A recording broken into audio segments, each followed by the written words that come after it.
우리는 계속해서 고린도전서 15장의 말씀을 함께 묵상하고 있습니다.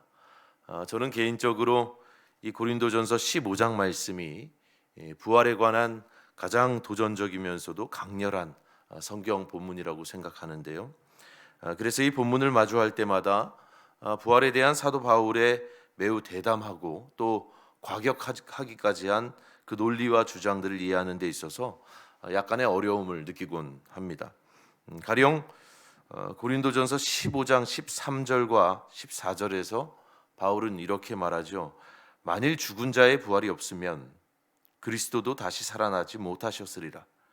그리스도께서 만일 다시 살아나지 못하셨으면 우리가 전파하는 것도 헛것이요 또 너희 믿음도 헛것이라. 여러분 어떻습니까? 사도 바울은 매우 극단적이고 또 단정적인 언어를 사용해서 말하고 있죠. 그리스도께서 부활하지 못하셨다면 우리 설교도 헛되고 너희 믿음도 다 헛되다는 것입니다. 그렇다면 여러분, 이처럼 바울이 다소 극단적인 그런 레토릭을 구사하는 까닭은 무엇 때문이겠습니까? 그 까닭은 그는 부활이야말로 기독교의 심장이라고 확신했기 때문입니다. 그리스도의 부활이야말로 참으로 중요하고, 부활이야말로 이 죽음 같은 비루한 현실 속에서도 그리스도인들을 약동하게 만드는 권능이라고 그는 여겼기 때문이죠. 그래서 바울은 빌립보서 3장 11절에서 나는 어떻게 해서든지 죽은 사람들 가운데서 살아나는 부활에 이르고 싶습니다 라고 간절히 고백하기도 했습니다. 그의 믿음은 이러한 부활 소망의 바탕 위에 늘 든든히 서 있었던 것이죠. 바울은 오늘 우리가 함께 읽은 본문 말씀에서도 계속해서 부활 소망을 강조합니다. 본문 51절과 52절 말씀을 다시 한번 보실까요? 바울은 이렇게 말하죠. 제가 읽어드리겠습니다. 보라, 내가 너희에게 비밀을 말하노니 우리가 다 잠잘 것이 아니요 마지막 나팔에 순식간에 호련히 다 변화되리니 나팔 소리가 나매 죽은 자들이 썩지 아니할 것으로 다시 살아나고 우리도 변화되리라. 아멘. 여러분, 여기에서 바울은 내가 너희에게 비밀을 말하겠다고 하는데요. 그가 말하는 비밀이란 무엇입니까? 그것은 마지막 나팔이 울리는 그 마지막 때에 변화가 있을 것인데, 그 변화란 곧 존재의 질적인 변화인 부활을 말합니다. 죽은 자들이 썩지 아니할 것, 즉 불멸의 것으로 다시 살아나고, 결국 썩어지고야 말 우리의 혈과 육도 불멸의 것으로 변화되어서 사망 권세를 끝내 이길 것이라는 것이죠. 여러분, 이것이 바울이 말하는 신령한 비밀, 곧 마지막 때에 일어날 부활의 역사요 최후 승리인 것입니다. 그렇다면 여러분, 매우 중요한 질문이 하나 남죠. 이렇게 마지막 나팔이 울릴 때에 이와 같이 우리 존재가 불멸의 것으로 변화되기 위해 지금 우리는 무엇을 해야 하는가? 이런 질문이 남습니다. 지금 우리는 정녕 무엇을 할 수 있겠는가? 그 마지막 때에 우리도 그리스도와 같이 불멸의 것으로 변화되기 위해서 우리는 지금을 어떻게 살아내야 하겠는가? 라고 하는 질문이 우리에게 주어질 수밖에 없습니다. 여러분, 우리는 정녕 무엇을 할 수 있겠습니까? 한마디로 우리는 부활하기 위해서 죽어야 합니다. 죽음이 없이는 부활도 없습니다. 부활하려면 먼저 죽어야 합니다. 그래서 여러분, 사도 바울이 앞서 뭐라고 고백했습니까? 고린도전서 15장 31절, 형제들아, 내가 그리스도 예수 우리 주 안에서 가진 바 너희에 대한 나의 자랑을 두고 단언하노니 나는 날마다 죽노라. 여러분, 이것이 부활을 소망하는 사도 바울의 고백이자 결단이었습니다. 예수님께서 우리를 위해 희생하여 죽으심으로 다시 사셨던 것처럼 내가 죽어야만 다시 살 수 있다는 그 분명한 영적 진실을 바울은 깨달은 겁니다. 그래서 나는 날마다 죽노라고 그렇게 바울은 담대하게 고백했던 것이죠. 나는 날마다 죽노라. 죽음이 결국 부활로 간다.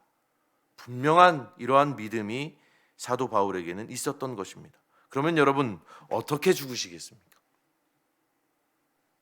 어떻게 해야 우리는 죽습니까? 바울은 나는 날마다 죽노라 이렇게 말한 뒤에 덧붙이죠. 깨어 의를 행하고 죄를 짓지 말라.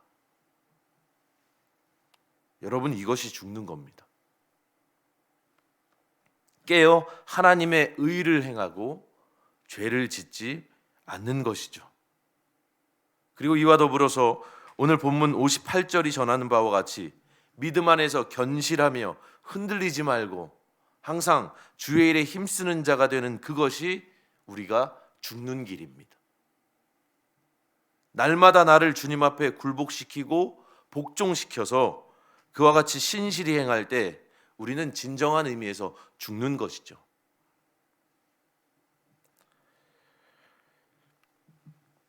그런데 여러분 어떻습니까? 죽기가 참 어렵죠. 우리의 영과 혼을 다스리고 혈과 육을 포기하며 산다는 것이 참 어려운 일입니다. 의를 행하고 죄를 짓지 않고 흔들리지 말고 항상 주의 일에 힘쓰는 그것이 어찌 말처럼 그렇게 쉽겠습니까? 지난 주간에 어느 청장년 가정의 신방을 가서 대화를 나누다가 문득 집사님이 이런 얘기를 하더군요. 하나님께 미안할 일이 좀 적었으면 좋겠습니다. 목사님, 하나님께 미안할 일이 좀 적었으면 좋겠어요. 하나님께 좀 덜 죄송하며 살고 싶습니다. 그 얘기를 들으면서 되려 제가 신방을 받는 것처럼 은혜를 느꼈습니다. 마치 잠언에 등장하는 아굴이라는 지혜자처럼 집사님의 그 바람이 너무나도 진솔하고 정직하게 저에게는 그렇게 느껴졌어요. 하나님께 미안할 일이 좀 적었으면 좋겠대요. 여러분 생각해 보면 우리가 죽는다는 것은 어떤 장황한 말로 설명할 필요가 없습니다. 그것은 우리 아버지 되신 그분께 미안할 일을 좀 덜 만드는 거예요. 그분께 좀 덜 미안하게 사는 겁니다. 죄송할 일을 좀 줄이는 거예요. 이를 위해서 날마다 자신과 싸우는 것이죠. 내 안에 있는 나의 자아와 계속해서 싸우는 겁니다. 그분이 으뜸되시고 나는 버금자리에 있도록 그렇게 내 안에 있는 나와 계속해서 싸우는 겁니다. 그것이야말로 우리가 죽는다는 말의 실제적인 의미일 겁니다. 그러니 여러분, 나는 날마다 죽노라 이렇게 고백했던 사도 바울처럼 우리도 오늘 우리 스스로에 대하여 죽기를 소원합니다. 하나님 아버지께 미안할 일을 덜 만드는 거예요. 그렇게 매일매일 나의 욕망은 줄이고 그분의 지평을 내 안에서 넓혀갈 때 훗날 우리는 영적인 의미에서 온전한 죽음에 이르게 될 것입니다. 여러분 앞서 말씀드렸듯이 죽음 없는 부활은 없습니다. 죽음 없이는 부활이 없습니다. 십자가의 그리스도처럼 우리도 부활하기 위해서 우리는 죽어야 합니다. 그래야만 마지막 나팔이 울리는 그 마지막 때에 우리는 저 하늘 보좌에 앉으신 그리스도처럼 불멸의 것으로 영원한 것으로 변화될 것입니다. 여러분 이러한 부활 소망을 마음에 품으시고 날마다 나를 치고 다스려서 주님 앞에서 죽는 저와 여러분 모두가 되기를 주의 이름으로 축원합니다. 기도하겠습니다.